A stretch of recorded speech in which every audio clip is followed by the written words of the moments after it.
and in 2003, Peter Canavan. Finian, Billy and Peter, how is the form this Saturday afternoon? Yeah, all good. Thanks. All good. Great atmosphere in Galway this week. So we're all looking forward to it. I'm in Milltown here today. We've former Galway footballer Gerard Blake's getting married, so we're gathering for a pre-match meeting today down in Milltown, just on the Mayo border. It'll be an early night for you all, Finian. We won't make the wedding's in Brady House, so we hope not to make too much noise. People are gathering in Sherden's famous GA pub here in Milltown, so it's exciting, but early night and tomorrow, John. Yeah. And what's it been like out there in West? Have they gone mad in Galway? Has everybody been watching a year till Sunday? 21 years since your last final appearance, Finian. Yeah. Look, it's super exciting. I suppose we haven't had a huge number of great days in that period, John. But this week it's kind of it's strange. We have a post-pandemic Galway Race Festival coming up next week, the Arts Festival this week, and an All-Ireland Final thrown in the middle of it. So Carlsberg don't do weeks, but this is a real carnival atmosphere here in Galway this week. So the excitement is there. The flags are out. Everyone is over the moon. They're heading up with a bit of hope on Sunday, and a lot of year till Sunday. I was talking to John O'Mahony yesterday, so he's seeing his mug all over the internet all week. So we're hoping to be inspired by those videos. Fancy dance and all that kind of thing. Billy, 8 years. That's a famine in Kerry. So long drives planned tomorrow. A lot of anticipation. You've beaten the Dubs. Only one more game to go. Billy, can you hear us there? Oh yeah, sorry. My sound is quite poor here, so apologies. Yeah, what was the question? Just 8 years is a famine in Kerry, so a lot of long drives planned tomorrow. You've beaten the Dubs, tickets booked, one more game to go. Yeah, one more game to go. As you say, 8 years. It's a long time, I suppose, from a Kerry point of view, not to have won an All Ireland. Not something that we've been uncommon to before in the past, as Peter Canavan there will tell you. In my time, we had a bit of a famine as well for a while, from 86 until 97. And that's when I had started my career in 91. So there was a few barren years between, we'll say, 91 and 97 personally. But we're not unaccustomed to a bit of a famine down around here. The expectation, of course, is very, very high, for the simple reason that this team is not a team that has just burst onto the scene. This is a team that has been developing for quite some time. And they had an amazing amount of success at minor level, and now they're hoping that they can reap the rewards at senior level. It hasn't happened for them yet, but the feeling down here is that they are a team that will produce at some stage, and we're hoping that tomorrow will be that day.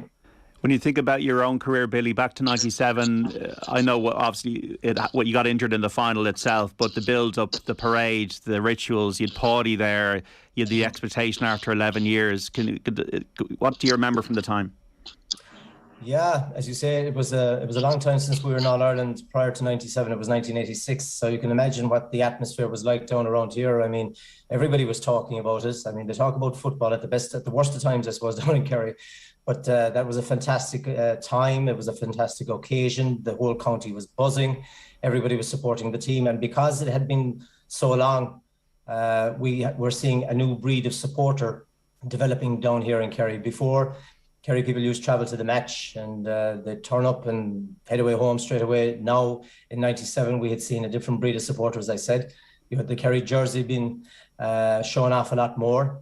The supporters were showing a lot more pride in their county colours, and certainly the county itself was showing a lot more in terms of bunting and flags flying in towns and stuff like that. So it was a really special occasion, because it was something new for the Kerry public to embrace this new form of following the Kerry football team.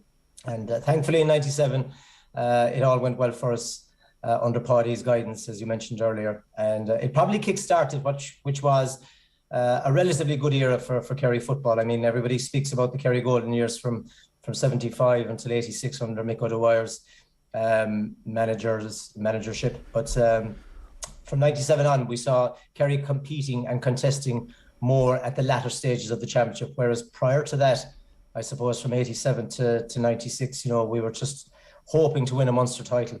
So it was a big transition from that period onto, we'll say, the post-97 period down here. Yeah, and you're hoping for the same again now with this crop of players. And it was a strange day for you, Billy. You broke your leg in the final. I suppose everybody will be remembered for something if they do participate in an All-Ireland final. Unfortunately for me, it's been remembered getting injured. But look, it's just, I suppose, one of those things that happens. It was an unfortunate collision between myself and Maurice Fitzgerald. I think in hindsight, given the way that Maurice had played afterwards, if he had got injured, I think it would have been a lot worse for me. I can tell you that much. But look, it was just one of those things that happened. You get on with it, and the boys got on with it that day. And thankfully, they went on to bring home the Sam Maguire for the first time in 11 years. And as I say, the expectation was fantastic. The buzz was fantastic. So you can imagine what the celebrations were like after winning it after 11 years. Was it a bit like Paul Gascoigne in the FA Cup final, Billy? Did they get a visit in the hospital from the lads? Inside the hospital? Yeah. I did actually. They came in dribs and drabs afterwards. I'd say a lot of them didn't really want to be visiting me in the hospital now after winning the Sam Maguire. I think a lot of them would like to be down in a few watering holes around Dublin before we flew down to Kerry on the Monday. But when we got down to Tralee, I was whisked off to hospital because I still had to spend another day or two inside in hospital. But before I was left out, the lads did call en masse down in Tralee, so it was nice to meet up with them then, and we had a good bit of a celebration then after that. All right. Peter, it's a wonderful day in the Irish sporting calendar, and you've been involved in many finals. 95, unluckily, you lost to Dublin. 2003, you were there in the Hogan stand lifting the cup. 2005, you scored a goal. Last year, your son Dara played. What stands out from all these moments? What's vivid in your mind? Well, the one that we lost is still very much prominent on our mind, believe it or not, and it's still talked about a lot here in Tyrone. That was 1995. That was controversial circumstances, to say the least, when we lost to Dublin. In 2003, it was really a different panel of players. A lot of the players that I had played with in the late 80s, early 90s had all gone. But look, it was great to get there. But I suppose anybody would tell you the feeling of climbing the steps of the Hogan stand, knowing that your county had got the hands on the Sam Maguire as seconds and minutes that will stay with you for the rest of your life. And tomorrow, that's what's going to happen for either Kerry or Galway. Those players will never forget those seconds, those minutes on the steps, knowing that your captain's going to lift the Sam Maguire, the most famous trophy in Irish sports. So, and look, it's a great occasion, and there's a great sense of occasion to it. And I'm really looking forward to two teams that have quality footballers on view. Some people may think it's a surprise to see Galway there, but certainly they have 3 or 4 of the finest footballers in the land, and we're very much well aware of the prowess that the marquee men and Kerry have. So it's a special day, and hopefully these both Kerry and Galway will deliver on the big day itself. It infuses a winning mentality in a county. It must have changed Tyrone a bit culturally, Peter, because you've won 3 times since 03. I'm sure that moment you crossed the border into Tyrone with the cup was the people, I'd say that their reaction was something that they'll never forget. Yeah, absolutely, and it is the winning mentality. You know, we tried for a long time and couldn't get our hands on one, and then when we did win it, we won it 3 times in the space of 5 years. So I suppose, like so many teams, be it at club or county level, that haven't won or haven't made the breakthrough, sometimes you think you have to do something extra special on the big day to win a final, to win an All-Ireland. But it's just that inner belief, I suppose, or confidence that you just go out and do the simple things well. And when you know you can win it once, the confidence and self-belief that gives you is something else. So that's the way it was. And if Tyrone had won it in 86, and definitely if we had won it in 95 for the first time, I believe we had a really good panel, and it was a young enough age profile. In the 90s, we had won 2 All-Ireland under-21s. We had played against Billy's team in an All-Ireland semi-final in 92, a real good crop of players. And if we had crossed the line in 95, I've no doubt that team would have won it before 2003. So yeah, it's making that breakthrough, and Tyrone teams now, be it at minor or senior level, whenever they go down to Croke Park, they expect to win, and that's what you're talking about. That's the winning culture, and Kerry have had that longer than any other county, and hence that's why they're going into the All-Ireland final this year very much once again as favourites. Finian, you won a Club All-Ireland with Salthill knocking the Cara, but you never reached a final with Galway in the Maroon. But I'm sure you were going as a teenager. Were you in 98-01? Yeah. I suppose in '98 I was only 13. 2001 only 16. So it's a long time ago, and back then we were on the crest of a wave with the players that we had, and Peter and Billy would know a lot of those guys. Porrick, Tommy Joyce, Michael Donlan, Paul Clancy, like absolute generational players. I suppose after that, then John, we kind of fell off. We kind of expected to go with that these players would come, but that's not what the case. The game slightly. Always quite a traditional county. The supporters here want that free-flowing football that Michael Donlan produced in '98, but that wasn't to be, and the game changed, and Galway was very slow to catch up with the times. So, us as young lads going up on the train that time, we were looking up to those guys. They were our heroes, and around Galway this week, you see a lot of Galway jerseys. So I presume, the kids nowadays are looking up to the Sean Kellys, the Damien Combs, the same way as we look up to the Michael Donlans and Paul Joyces. But you need inspiration in a county, and certainly, we hope that this generation are inspiring, the next generation to follow on. And as Peter just alluded to there, Tyrone are going now to games in Croke Park and around the country expecting to win. I don't think we're at that level yet. It's been a great year. We have a great chance tomorrow to get to that level that anytime we come to Croke Park. So, there's more to tomorrow than winning and losing. Okay, we just going to check your line there, Finian, for the moment. Let's talk about Galway, Billy. They have an exceptionally talented footballer in Shane Walsh. They've got Damien Comer, who's a great target man. They've got Paul Conroy having a stellar year. They've got quality in the team, Billy, Galway do. They do indeed, yeah. I suppose the one player for me that really stood out over the last couple of years would have been Shane Walsh. I think he's a fine footballer, and I've always enjoyed watching him play, and I've always enjoyed his style of play. Probably not as prominent in the semi-final the last day, which, as any fella will tell you, the best way to go into a final is under the radar. And he'll be hoping to play at the level of football that he has achieved, we'll say, prior to the semi-final against Derry.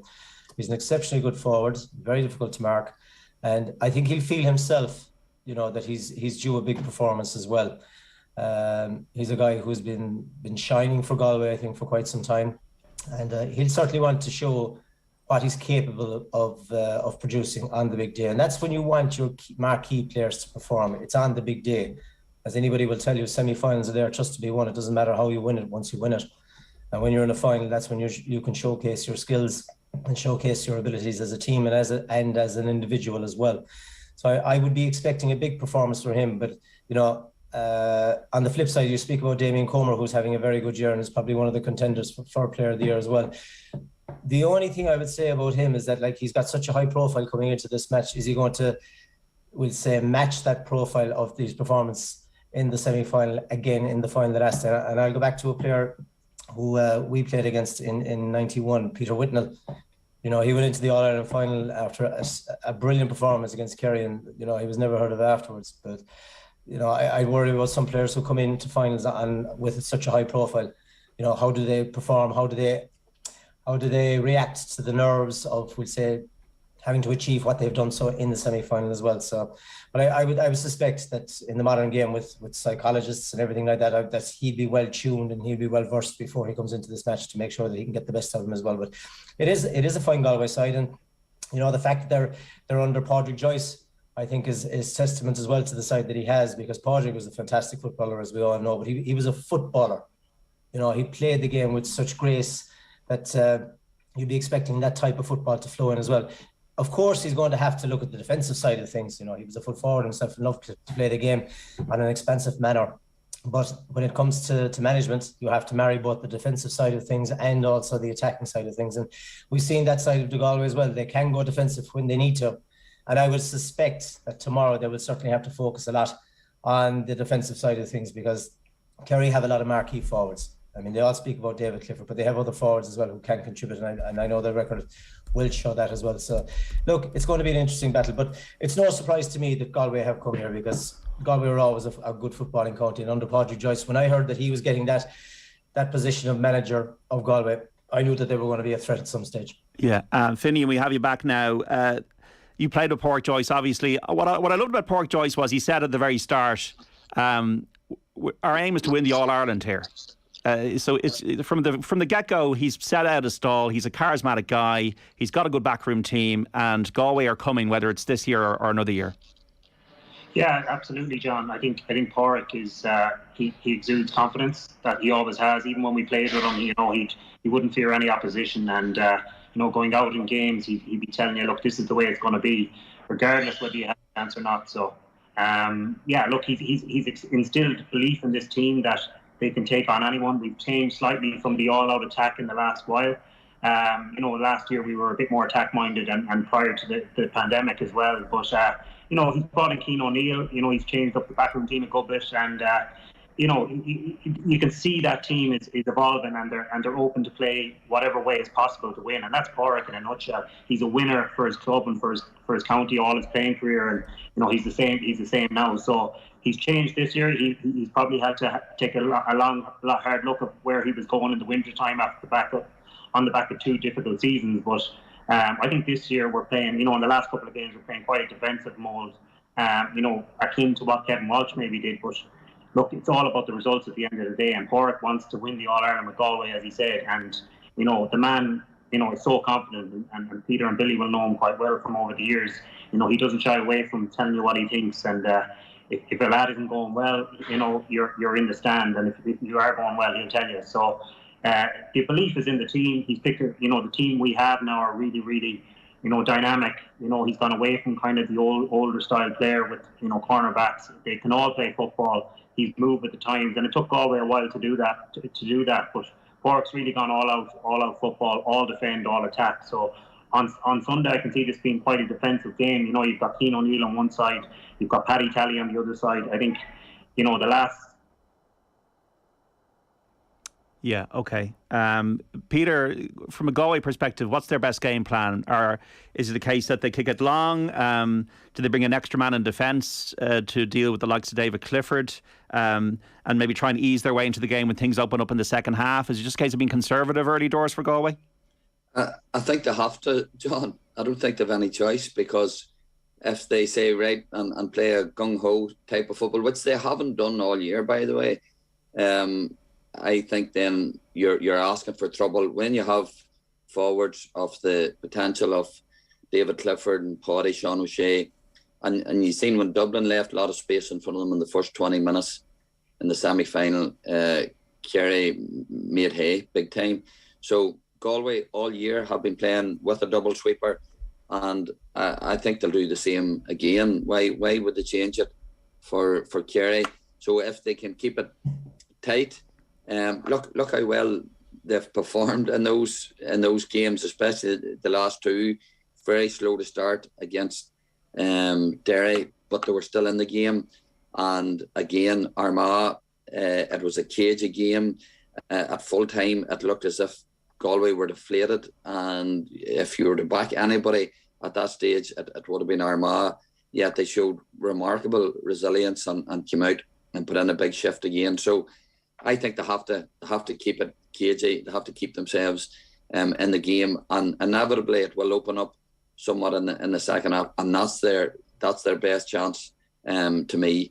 And look, they would be hoping that with Dylan McHugh and Kieran Malloy, the way they play that double sweeper and get back in, that they're going to minimise the scoring threat of David Clifford in particular up front, and he's something special. There's no doubt about that. And if, a wee bit like Tyrone last year, if you can hold them to 5 or 6 points, you're actually doing well, and just hoping that you can get up at the other end and cause a bit of havoc. And that's the key for Galway. And you talk about kicking the ball in, they'll certainly want to kick the ball in, because after watching Kerry in the semi-final, Dublin didn't kick one ball in the first half. They didn't feel, without Con O'Callaghan, that they had the full forward line to do that. When they brought on Paddy Small, and when they started kicking the ball inside, then things started to happen. Dublin looked a completely different side, and it asked serious questions of the Kerry full back line. So I would think that Pádraig Joyce would be saying, yeah, they will keep Damien Comer inside, and whenever they do turn Kerry over, let's try and move the ball as quickly as possible and try and launch a few into him and see what he's capable of. So that's the way I think that Galway's going to go about it. Just very briefly, Peter, like the pressure is on Kerry in terms of expectation to win the game. If it is in the melting pot, say, with 15, 20 minutes to go, as a player, do you feel that? Do you feel that weight of expectation that it's not necessarily going the way it should be going? Well, there's momentum swings in games, and once the tide starts to go against you, it's very hard to do about it. And that's why if the game is tight going into the last few minutes and Galway get on a bit of a run, they're capable of rattling off scores in a short space of time. But the other thing, going into the closing stages of the game, and if you think things were going against you, then you look at the bench, you break up the game, you bring on impact subs, and again, Tyrone benefited from this last year big time and against Kerry in the semi-final. So either team, if things aren't going well, or if they wanted to change their style of play or a shift in emphasis of what they're trying to do, then you look at your bench. And to me, I would say, I don't know if Finian would agree on this or not, but I would say it's a clear advantage to Kerry in terms of their strength and depth, and that they have experienced players there on the bench that will make a difference whenever they're introduced. Okay, Peter Canavan, Finian Hanley and Billy O'Shea in the Saturday panel, previewing tomorrow's All-Ireland football final between Kerry and Galway. Off the Ball Saturday News Talk. Back after the news with more chat from the lads between now and 2:30. The Saturday panel on Off the Ball. Listen in the car with Apple CarPlay or Android Auto on the News Talk app, powered by GoLoud. Things that put people off on a first date. Showing up late and getting your name wrong. Always a great start. Looking at their phone more than you? Hello? Someone who only talks about themselves. Oh, really? God, aren't you great? Look, no one said dating is perfect, but at GoDating.ie, we promise we'll always try and find your perfect match. Because somewhere out there, there's someone for you. And GoDating.ie will help you find them. Yes, even you, socks and sandals guy. Go on, go for it with GoDating.ie. What would you do for a good chicken fillet roll? I'd walk backwards up Croagh-Patrick in a Dublin jersey. Well, you don't have to, because you can get a 100% Irish chicken fillet roll for just €2.47 this Sunday in Applegreen. $2.47? That's outrageous. It's Applegreen's birthday and they're celebrating with great deals like breakfast rolls, €2.47. No way. Car wash, $2.47. Slushies, 24 cents. I'm going to fill a bathtub up with slushies. That mightn't be a good idea, but what is a good idea is heading down to your local Applegreen this Sunday for great deals for one day only, Sunday, 24th of July. Terms and conditions apply. Choose your local Centra for great offers this week. Like Centra selected barbecue meats, mix and match any 3 for €10. Cornetto Classic and Strawberry 6-pack, only €2.50 each. And Rare Vineyard Sauvignon Blanc, now €9. Celebrate summer, choose Centra. Centra, live every day. Enjoy alcohol sensibly. Find your Estee Lauder foundation today.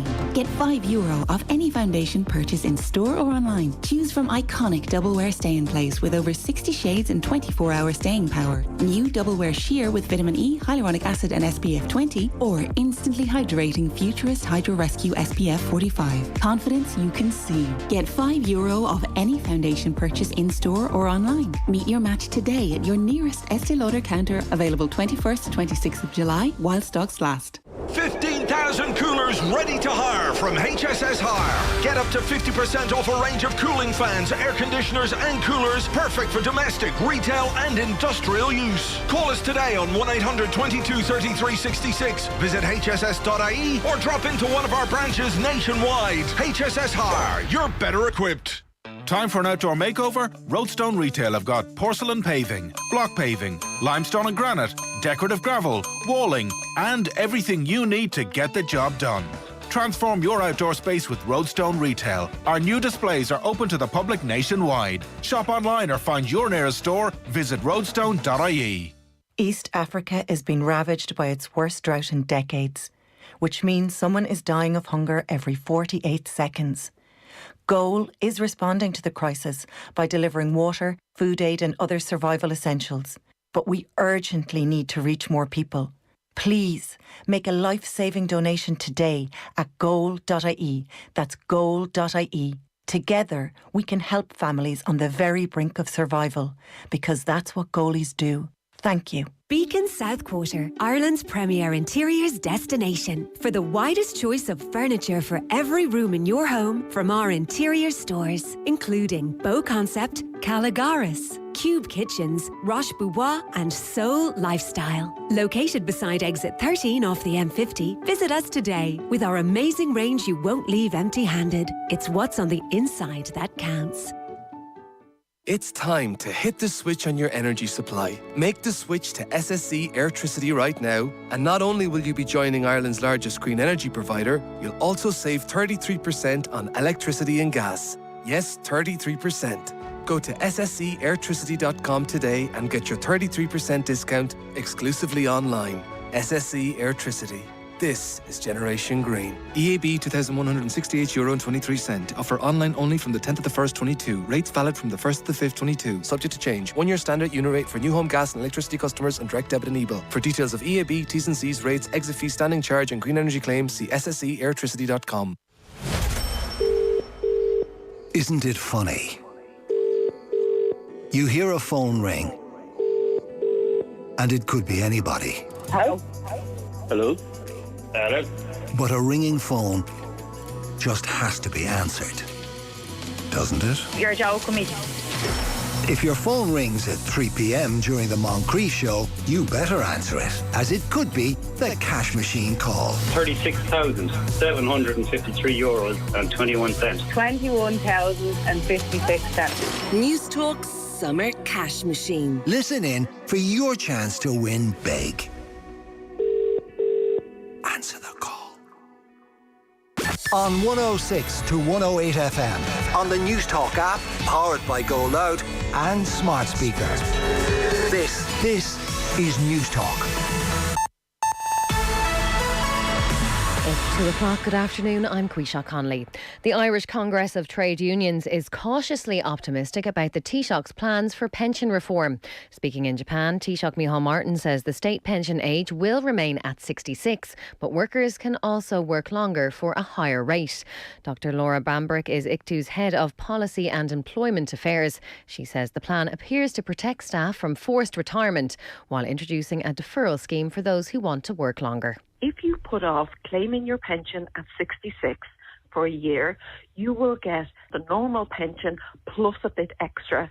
If you decide to work on for 2 years and withdraw your state pension at 68, you get the pension plus an even bigger bonus, and you'll be able to make that decision each year up until you're 70. And each year you defer it, you'll get a larger pension. Sinn Féin is calling for a meeting of the Finance Committee to establish whether the Minister knew of AIB's plans to go cashless in dozens of branches. The party claims the Department of Finance knew of plans to downgrade 70 locations before they were public knowledge, but did nothing. AIB says it reversed its decision due to customer and public unease. Sinn Féin TD Louise O'Reilly says an inquiry is needed. What we need to hear from the government and what we need to understand from them is what sort of communication exists between the department and the minister that a decision as important as this that sparked such a national conversation and indeed a national outcry that the officials either didn't feel it was appropriate to pass on that message, or indeed that the minister himself is not asking the relevant questions of his officials. Ukraine says Russia has bombed a port in Odessa just hours after they signed an agreement to allow grain exports. Officials have accused Vladimir Putin of spitting in the face of the UN by flouting the deal's terms. And Britain's Port of Dover says there's a long way to go to clear the backlog from 6-hour delays yesterday. Motorists heading to France are being told to bring food and water and expect massive queues. British MPs are blaming French officials, but Republican MP for Calais, Pierre-Henry Dumont, is blaming Brexit. We need to stamp every passport. We need to have checks on who is coming into the European Union. That's something we didn't have to do before Brexit. It's 2.5 minutes past 2. News Talk weather. Thanks to Ryanair. Get away for the bank holiday with low fares to Seville, Prague or Nice.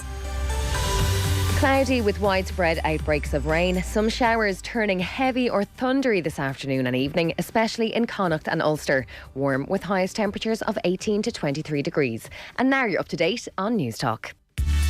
The Saturday panel on Off the Ball. And you're welcome back to Off the Ball Saturday here on News Talk. John Duggan with you 3 to 5. The big breaking news is that Brian Cody has stepped down as manager of the Kilkenny senior hurlers. Breaking in the last few minutes. The end of an era, folks, after 24 years. Unquestionably the greatest manager in the history of the Gaelic Athletic Association. 11 All-Ireland titles won by the county under the leadership of the James Stephens clubman, and the Kilkenny County Board has issued the following statement, which I'm going to read out now. Brian Cody has informed Kilkenny County Board he's stepping down as Kilkenny senior hurling team manager. Appointed in November 1998, Brian has led the Kilkenny team to unprecedented provincial and national success. He's regarded as the greatest manager in the history of the game. As a manager, his teams have won 11 All-Ireland hurling championships, including a record equalling 4 in a row between 2006 and 2009.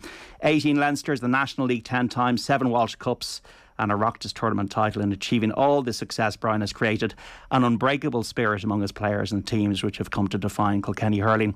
We're having a football panel preview of tomorrow's game, but Peter Canavan, as a Gaelic Games man, you know, what Brian has done, unquestionably the greatest. Unbelievable service to the GAA, and it's remarkable when you hear those facts and stats. You're well aware of what he's achieved and the greatness and the revere in which he's held in Kilkenny. 18 Leinster titles in 22 years, 11 All-Irelands and 24. That's, speaks for itself. And even before last week's hurling final, everybody you were chatting to, Limerick should win it and they should be winning it well. But Kilkenny's Kilkenny and Cody's Cody, and you always knew that there was going to be a big performance. And indeed there was. It was a brilliant Kilkenny performance week. He managed once again, whilst they didn't win it, to get the best out of them.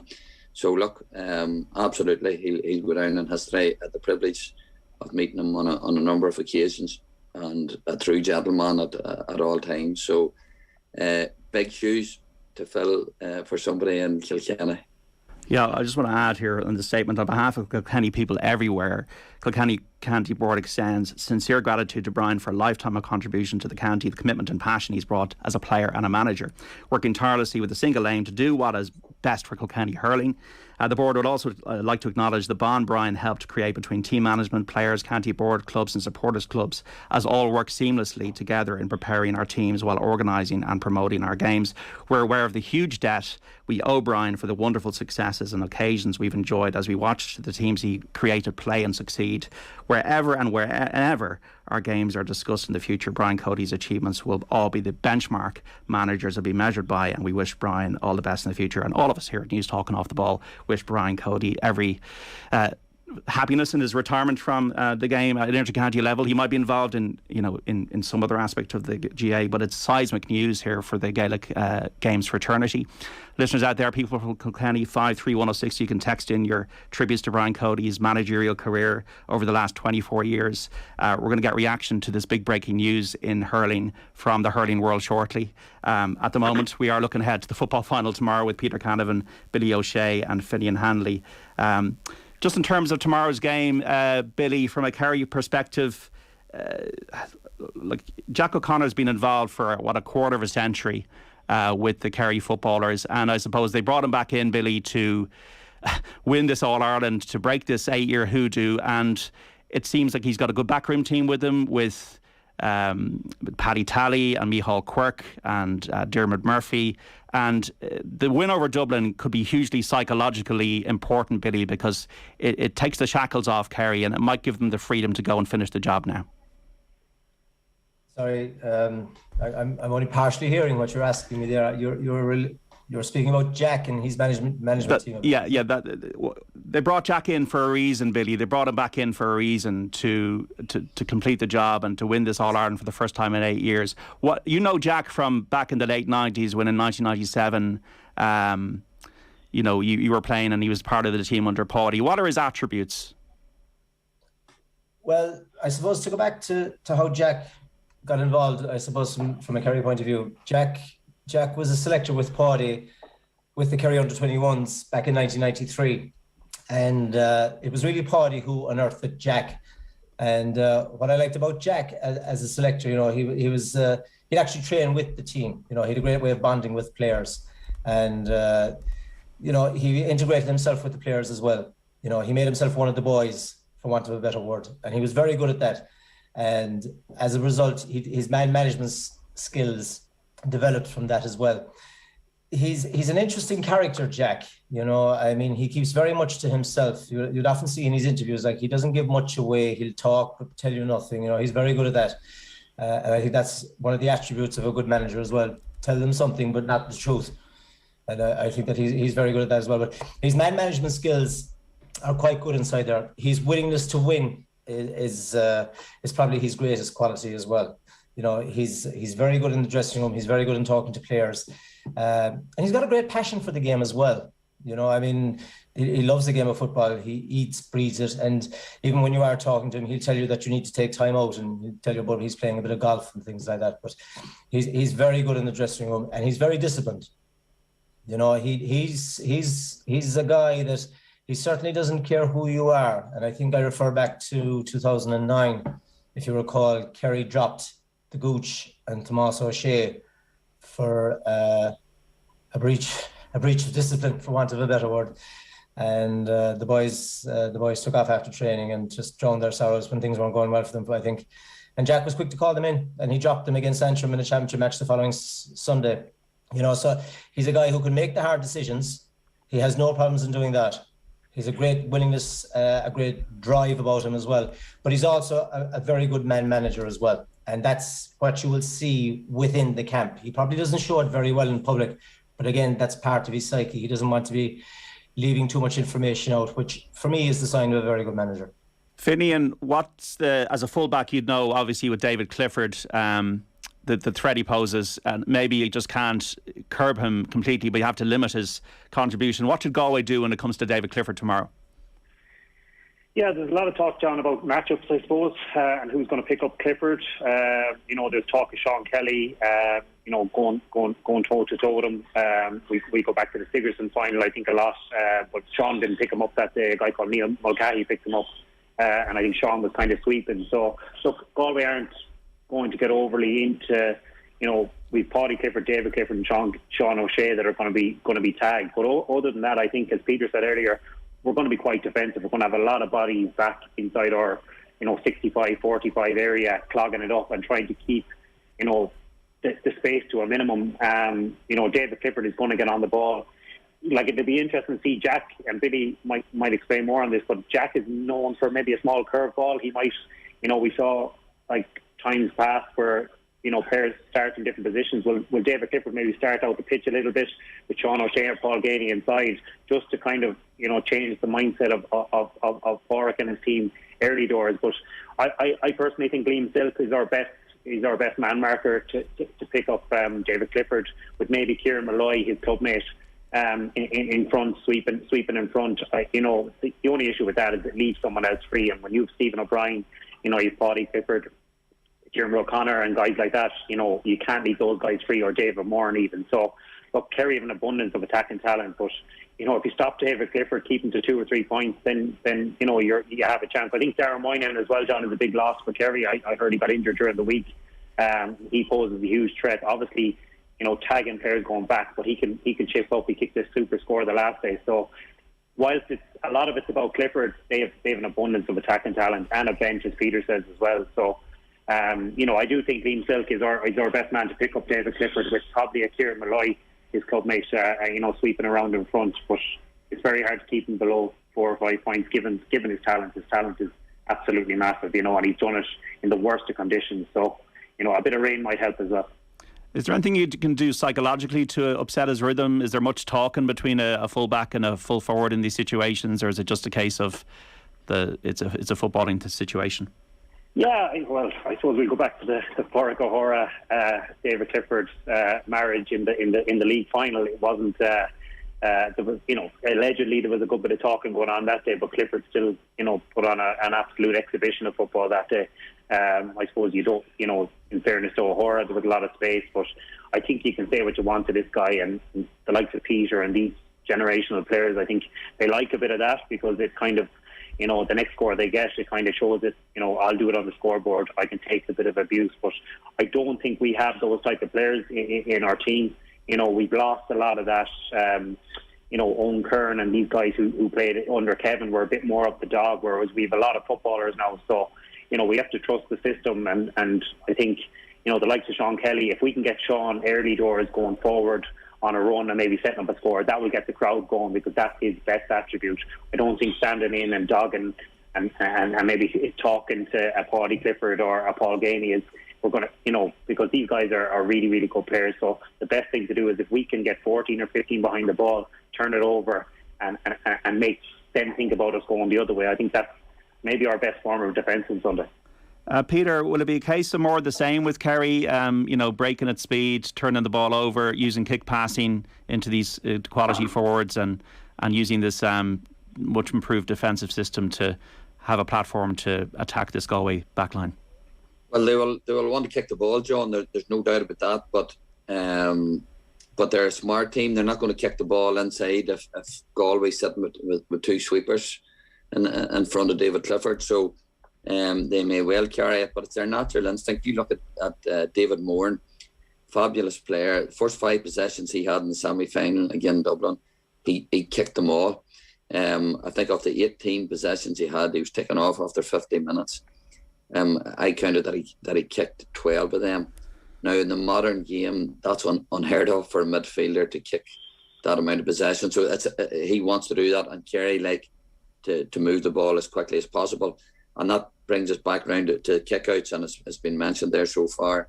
That's the biggest call that Pádraig Joyce will have to make, because in the previous games he's really been aggressive on opposition kickouts, and it's worked really well for them when they push men up. But the danger this time round is that if they push men up and Kerry kick a lot of ball and win a lot of ball, then they're one kick pass away from a real goal threat in the Kerry full forward line. The goal that Kerry got against Dublin, that's exactly how it operated. They won the ball from a long kick out. Moran kicked it straight in. Sean O'Shea, space, one-on-one, stuck in the back of the net. So that's the big dilemma facing Pádraig Joyce. Do they play a bit cagey, or do they allow Kerry to win a lot of kick-out short and get their defensive shape and place and make it very hard for them to break through? But back to a Kerry point of view, which is what you were asking. If Dara Moynihan's not able to play, I think that's a blow, because he does have a serious impact coming off the bench. And I wouldn't have been surprised, you're on about Jack O'Connor throwing a curveball and not being able or not being afraid to do that. I thought if there's going to be a lot of short kickouts, then surely it'd be an option to have played Dara Moynihan wing half forward in place of the likes of Jack Barry, because he's going to ask more questions going forward off the Galway defence. The other option, he'll have Paul Ganey, was disappointing in the semi-final. I'm sure he's thinking about starting Killian Spillane, and he adds a different type of threat in there than Ganey, and knowing that Paul Ganey is more than capable of coming off the bench and making a massive influence. So Jack O'Connor has options there to make him. It'd be interesting just to see if he sticks with the same formula or tries something different. Breaking news, Brian Cody stepped down as manager of the Kilkenny Senior Hurlers after nearly 24 years, 11 All-Ireland titles, 5-3-106. We're going to get to that after half two, after this football panel. Brian Cody, a hurling immortal, kind of sums it up on 5-3-106. Paddy Talley, you know Paddy obviously from 2003, Peter Canavan, now involved with Kerry, and he has been credited for a lot of the improvement in Kerry's play this year. I've known him long before 2003. I went to school with him here in Cairns, Ballygolly. And he was on the Tyrone panel. Actually, we spoke about losing the All-Ireland final in 1995. Paddy was sub that day for Tyrone as well. So, yeah, I know him very well, and it hasn't surprised me. I know it was disappointing here in Tyrone and in some circles that he had left and gone to the enemy down south. But look, it's a no-brainer from Jack O'Connor's point of view. And there's a lot of people thinks that, you know, Paddy Talley, he'll just work on defence, which is a load of nonsense. There's far more to him than that there. And anywhere he's went, he's benefited players individually. And he works in so many aspects of the game as a manager and a coach. It wasn't just physical development. He's into the psychology of the game. He's into the science. And he can bring on so many players in different ways. So Jack O'Connor has clearly identified that, and he wasn't afraid to make that big call and get Paddy down there. And no doubt that he's added serious value to this Kerry setup.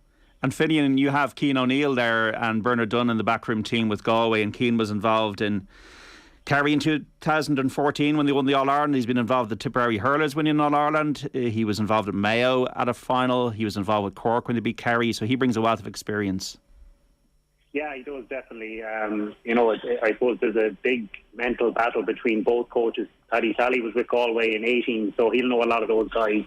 And obviously Cian was with Kerry as well. So, there's a lot of insights by those two, when they're looking at matchups and how people play, Paul Conroy and David Moran, when they like to kick and whatnot. But yeah, look, Paddy Tally did excellent in Galway. I'm not sure how it ended for him in Galway. He was here for 1 year. It was quite a successful year, but he was kind of gone after that. So,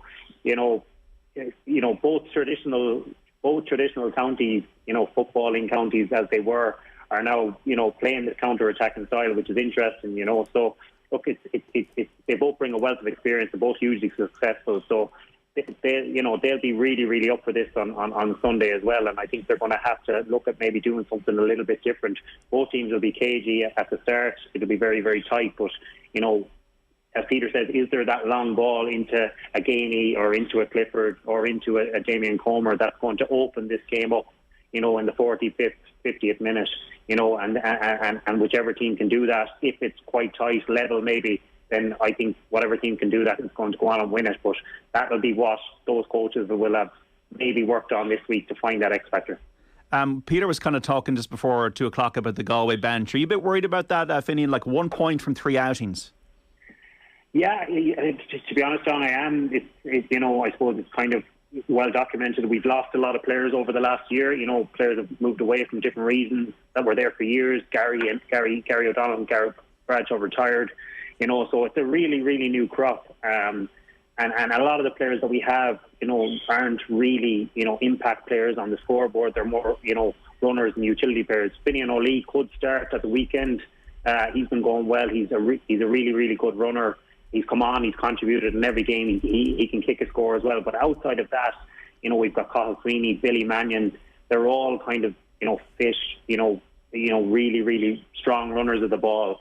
So if you're looking for a score, I think Kerry have obviously a better bench with Tony Brosnan. We know he is a goal, and Killian Spillane as well. Adrian Spillane. These guys, they have a lot more on the bench. Darren Moynihan is a big loss for Kerry. It weakens up that bench. We don't know what Gavin White is like, obviously fitness-wise. So if he's still carrying something in the back of his mind, as players who played in an All-Ireland final, I'm sure will know this, that you don't want to be going in there with any creep of doubt in your mind. You need to be in the full bill of health. So whilst we are, I don't think we have as big an impact off the bench, but we're going to rely heavily on staying in the game for a long time, and the game opening up for Shane and Damien, because I think the advantage is definitely with Kerry on the bench, and I think most people know that. When it comes to the midfield battle, Billy, how do you see that unfolding? Because that's where the supply will come from, that middle third of the pitch for these forward lines. It will, yeah, and I think Peter alluded to it there, that David Moran is a ball player. I think you quoted the stats there, that the majority of his play would have been kick passing as opposed to hand passing. The one thing I've seen so far in the championship to date would be that the amount of long kickouts that are going toward midfield, is quite limited. We don't see the impact midfielder that we would have seen in the past having a dominant feature of the game because of the number of short kickouts that all goalkeepers, I should say, are employing. And I would imagine that the majority of the kickouts tomorrow will probably be short kickouts. I can't see too many long kickouts going into the middle of the field. And as a result, I don't think that the midfield battle will actually have as much significance as we'll say the battles that will be developing between the aforementioned half-backs and half-forwards. I think that's where the key battles will probably be in tomorrow's game because of the short kickouts. And that'll go back to a point that was raised in relation to Kerry this year. And what is different about Kerry this year, I've noticed, is that they're very good at pressing on short kickouts. Before, they were very lackadaisical about it. You know, there was questions about the Kerry defence up to, we'll say, the start of this year. But as you mentioned earlier about Paddy Talley, he certainly has kind of instilled that format for this team, that they have to press on the short kick out by the opposition's goalkeeper. And that has certainly been a major factor of this Kerry team this year. There's no problem with the skill factor and stuff like that, but that is just a tactic that they were never employed before. I think that he's been a major cause of that, and he deserves great praise for it, because it certainly has helped him in that case. But to go back to your question, it'll be a fairly even battle around the middle of the field, 4 good footballers. I just think, given the way the modern game has developed, that the midfield pairings doesn't match up in terms of the battles that we would have seen in the past, because of the short kickouts. I think that the key battles will probably be between the halfbacks and the half forwards because of the short kickouts. Peter, in 2003 and 5, you came off for a while, then you came back on. There was an improvisation from Mickey Hart around that. How important is that in finals? Those kind of things that you throw out the window, the bit of improvisation, the bit of the curveball, the players that you don't expect to deliver that do deliver. You know, was that a hallmark of 03 and 05, and even last year when you were on the sidelines watching Dara? Yeah, look, there's always something that crops up in these big games that people haven't expected or haven't counted for. And the lads had mentioned this at the very start of your show, whereby often the players who are coming in really great form, playing brilliantly, they're often not the ones that shine. It's somebody else that has slipped under the radar. Grode Haggerty last week had a dream final, but he wasn't at himself to his standards in a couple of the previous games. I go back to 2005. Ryan Mallon was wing half forward and our forwards, and for all the household names that we have, he came in and took Tomas O'Shea to the cleaners in the first 15 or 20 minutes, scored 3 points. So that could well happen again next week. Shane Walsh, or tomorrow, Shane Walsh, quiet in the 2 semi-finals. He's a match winner in his own right. So there's always something that comes up that you haven't counted for. And again, that's where the 2 managers, we don't know what is going on at training and both camps this past few weeks. And there could be somebody there that has really stepped up and coming into good form. And whichever manager is brave enough maybe to use him, to throw him in, that could be the man in a close game that could make the difference. Billy, are there any I know you were involved in one final, but other finals that Kerry have been involved in when things haven't gone right? Do you think there are do's and don'ts on the day for players? Well, I suppose the one thing I would say is that in this particular final, Kerry are going in as raging hot favourites, and everybody's saying we can't be complacent and we can't take the opposition for granted. And straight away, in my opinion, if you start talking like that, there's a negative straight in your head. The one thing I would always say to a team, if you are going in as hot favourites, go out and show them why you are hot favourites. Go and express yourself. Go out and enjoy the occasion. Go out and play the football that has made you the hot favourites to do so. Of course, you're not going to be naive and think that things aren't going to go right. Of course, they're not going to go right for everybody. But at the same time, I think that if you're going into any match, you should be going in with a level of confidence. And I think that Kerry will probably be going into this match with a level of confidence as well, because of the style of football that they're playing and the fact that they know that they are capable of playing that type of football. They're going to respect Galway, absolutely. I think Kerry and Galway have always had a very healthy rivalry, and any time that they have played each other in the past, it's always been a very enjoyable game of football. It's been pure football. There's been no negativity about it, or there's been no distractions of any other sort. It's always been based on football, and it's always been an enjoyable game to watch, and I'm hoping for the same tomorrow. But nobody can counteract for what may happen. Anything could happen on the given day. You can prepare as well as you can, and I'm just thinking of Dara Moynihan, for example. He'd been playing, he was injured prior to the Mayo game. He came back in the last day, came in off the bench. I thought was very influential, and now he's injured. Gavin White is listed to play tomorrow. I'd be very surprised if he does start, because that injury that he sustained against Dublin, he was on the ground for 6 minutes and he hobbled off. He had to be assisted off. I can't see how he would be back in 2 weeks. I think it'll be a big ask for him, and will his fitness levels be okay? Not that fitness levels should be at any rate, to start it over 2 weeks. There isn't much you can do over that 2 week period.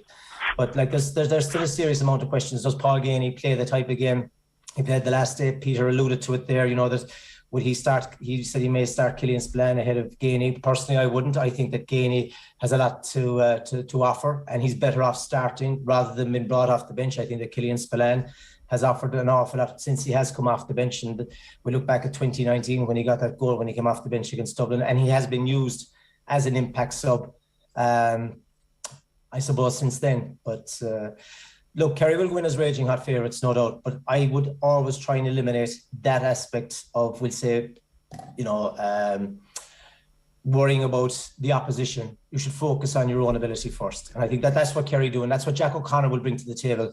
And you asked me about Jack earlier on. He's got the experience of being in this position in 2004 when they went in against Mayo. There was a lot of expectation on Kerry. Jack responded to that in kind, and he told them to go out and express themselves, and it may be a bit of deja vu tomorrow, I think. So the verdict, Billy O'Shea, who, why and by how many? I think Kerry will win it for the simple reason that they have the hunger of not having won one for 8 years. This panel of players have been together for quite some time. They've lost the final in 2019. They've had a lot of hurt over the last 2 years. Peter Canavan will testify to that from last year. And I think when you factor all that together, along with the fact that they have a very experienced bench that they can rely on if things are not going right for players, I think that it will swing in Kerry's favour. We'll respect Galway. They've done a great job in getting to the final. I think their time has come just a small bit too early for them. They will be a team of the future, and I would predict Kerry to win by 6 points. Billy O'Shea there with the verdict. Finian Hanley, who, why and by how many? Yeah, as the week goes on, John, I'm getting more and more confident, to be honest. And, you know, Darren Moynihan's out, Gavin White not being overly fit. You know, there are huge kind of moments in the week for us as Galway people. Look, Kerry are there on merit, you know, knocking on the door the last couple of years.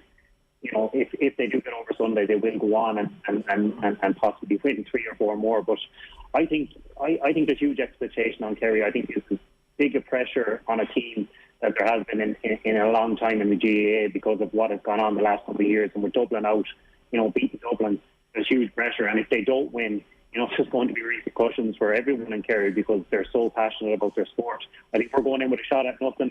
And we do, our first 15, we do have a really good team. So, you know, if we can get early ball into Damien, you know, and maybe unsettle them a bit and keep it tight for the first 40 or 50 minutes, I think we have a chance. And I'm actually going with our guys by a point, by the narrow. So that's head and heart, John, by the way. Very good, Finian. And Peter Canavan, your verdict, who, why and by how many? Yeah, well, I fancied Kerry from early days, from the start of the year. I fancied that they would win it. The Jack O'Connor factor. He seems to have made a habit of winning All-Ireland after the year after Tyrone has won it. 04, 06 and 09. And guess what? I think he's going to do it again. The Paddy Talley factor.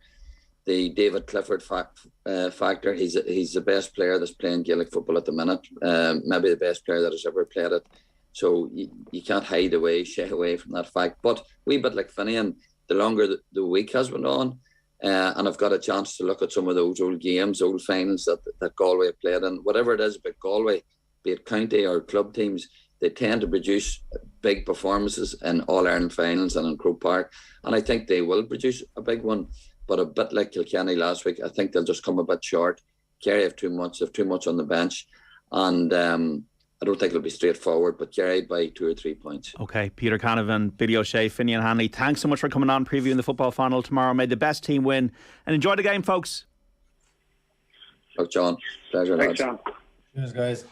And our GA coverage and Off the Ball in partnership with AIB, proud sponsors of the GA Senior Football Championship. Check out hashtag the toughest for more. The big breaking news this Saturday afternoon is that Brian Cody has stepped down as manager of the Kilkenny Senior Hurlers after almost 24 years, 11 All-Ireland titles, unquestionably the greatest GA manager of all time. Between now and 5 we'll get reaction to that breaking news from Northside, from Kilkenny. 53106 if you want to get in touch and make your tributes to Brian from Kilkenny or any other county in Ireland on what's been an incredible inter-county management career. So that's to come after the break. Also checking with Aisling O'Reilly ahead of the Camogie semi-finals at Croke Park and preview the Galway races. Only place to be is Off the Ball Saturday here on News Talk. The Saturday panel on Off the Ball. Moncrief. And somebody else is texting in to say, how did you pronounce scone? It's scone like stone. I'm shocked you said scone. I normally say scone. It was a moment of weakness. And I'm hoping that people can forgive me. I've had time to consider